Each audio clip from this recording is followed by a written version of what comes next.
Hello friends, आज की video Tata Altroz पे है। जो आपको बैकग्राउंड में दिख रही होगी, इस गाड़ी में एक प्रॉब्लम आती है, वो है प्रॉब्लम इसमें सस्पेंशन की नॉइस आती है। और अल्ट्रोज वाले बहुत अच्छे से रिलेट कर सकते हैं। इस टाइप की सस्पेंशन नॉइस कई लोग फील करते हैं, लेकिन असल में ये नॉइस कहाँ पे होती है, क्या इसकी जड़ है, वो आज की वीडियो में आपको दिखाऊंगा। टाटा अल्ट्रोज की मेजर सर्विस कर रहा हूँ, सारे पार्ट्स मैंने खोल के रखे हुए हैं।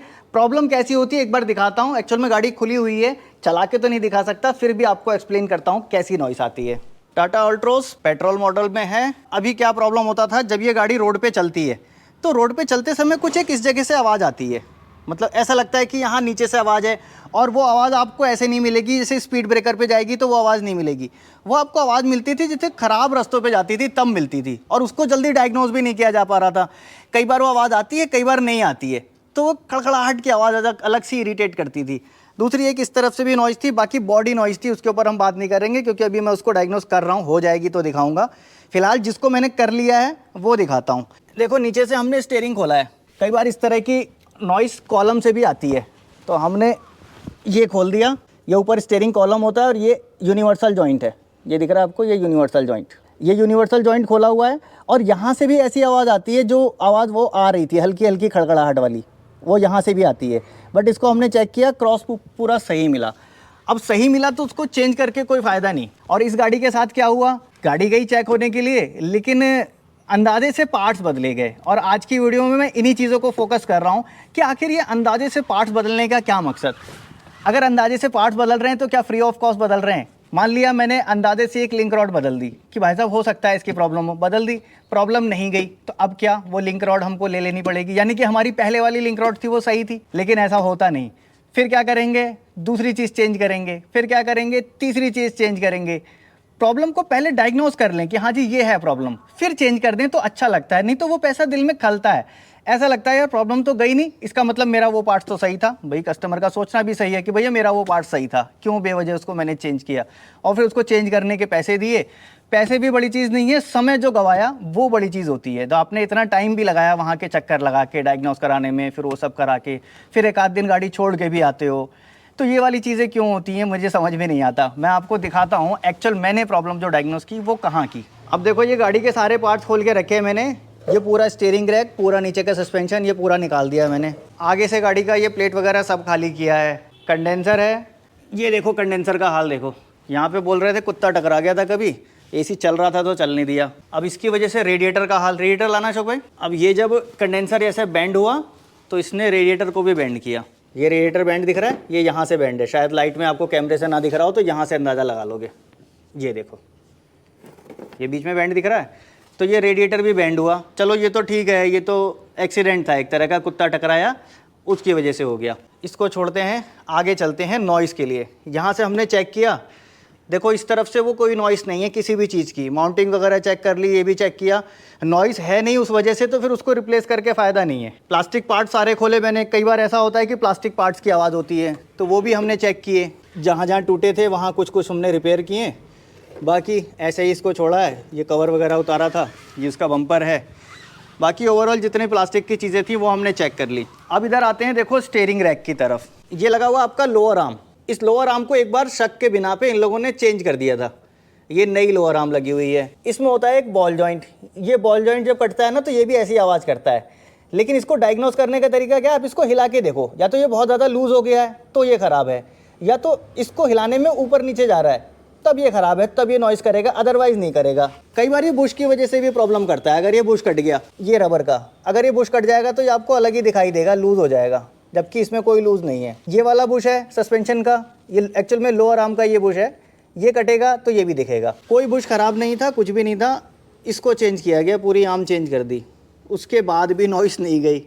अब नॉइस ना जाने के बाद फिर उन्होंने बोला ठीक है जी एक काम करते हैं, ये लिंक रॉड है। ये लिंक रॉड होती है, एक तरफ से ये शॉकर में लिंक रहती है, नीचे यहाँ से ये स्टेबलाइजर बार में। इस लिंक रॉड से भी ऐसी ही आवाज़ आती है, लेकिन ज़रूरी नहीं कि जिन जिन चीज़ों से आती है वो सारे पार्ट चेंज कर दिए जाएँ।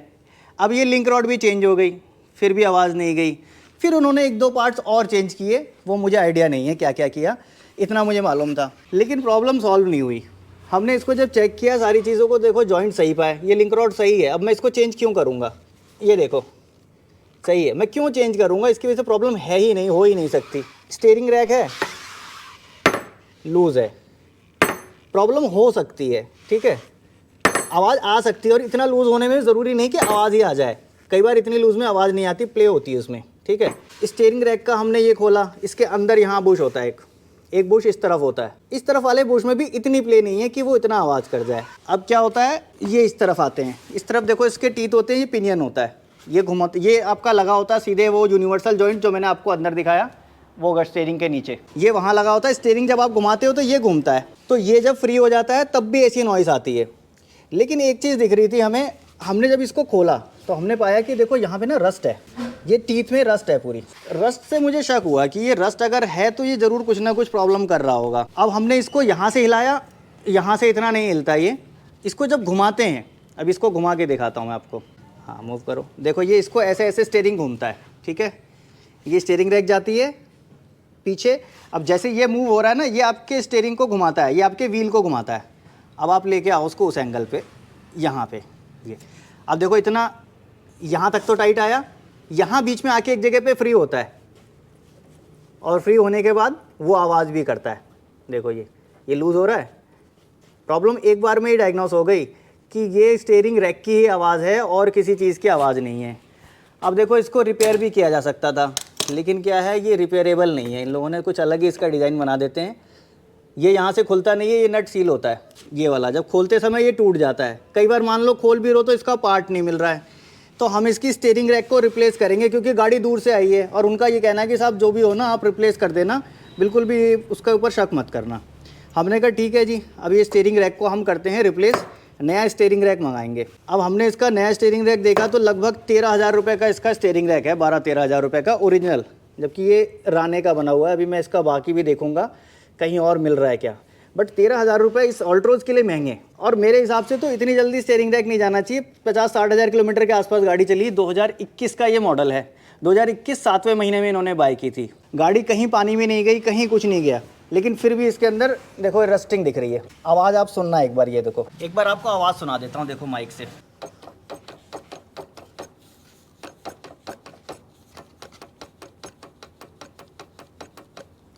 देख रहे हो, ये थी इसकी आवाज़, असल आवाज़ ये थी इसकी। अब इसका देखो 13,000 रुपये का है, जबकि टिगोर में जो स्टीयरिंग रैक लगती है लगभग यही है, कोई बहुत ज़्यादा डिफरेंस नहीं है। देखो टिगोर की स्टीयरिंग रैक ये रखी है, ये देखो ये लटका के रखी है ना, ये टिगोर की स्टीयरिंग रैक है, कोई बहुत ज़्यादा डिफरेंस नहीं है। लेकिन ये स्टीयरिंग रैक 6-6.5 हज़ार रुपये की आती है ओरिजिनल, और यही स्टीयरिंग रैक टाटा अल्ट्रोज में आती है लगभग 13,000 रुपये की। बाकी इसमें बहुत सारा काम कर रहे हैं, मेजर सर्विस कर रहे हैं, इसका माइलेज का भी इशू है, वो भी सॉल्व करेंगे। और ये पूरी वीडियो को शूट करना, अगर पूरे काम को शूट करें तो एक बहुत बड़ा टास्क हो जाता है, जिसके लिए बहुत मेहनत लगती है। इसलिए हर एक गाड़ी का मैं पूरा प्रोसेस रिकॉर्ड नहीं करता, मुझे लगा इस तरह से ये चीज़ें आपको दिखा देनी चाहिए। आपको ये कोशिश कैसी लगी कमेंट बॉक्स में बताना। और हाँ, अगर आप चैनल को सपोर्ट करना चाहते हैं तो हमारी मेंबरशिप भी ले सकते हैं। मेंबरशिप जब आप लेते हो तो आपको एक्सक्लूसिव वीडियो मिलती हैं, सिर्फ ओनली फॉर मेंबर्स होती हैं, वो आप देख सकते हो। फ़ोन कंसल्टेशन ले सकते हो। आपकी गाड़ी में अगर कुछ प्रॉब्लम है, कुछ फेस कर रहे हो, तो 1,000 लोगों का जवाब देना टाइम लगता है, लेकिन मेंबर्स का जवाब हम प्रायोरिटी बेसिस पे देते हैं। तो आप चाहो तो मेंबरशिप ज्वाइन कर सकते हो, डिस्क्रिप्शन में लिंक दिया हुआ है। फिलहाल आज की इस वीडियो में इतना ही था। वीडियो अगर अच्छी लगे तो लाइक ज़रूर कर देना। मन में कोई सवाल या फिर कोई सुझाव आ गया हो, नीचे कमेंट बॉक्स में लिख सकते हैं। मिलूंगा नेक्स्ट वीडियो में ऐसे ही किसी इंटरेस्टिंग टॉपिक के साथ। Thanks for watching.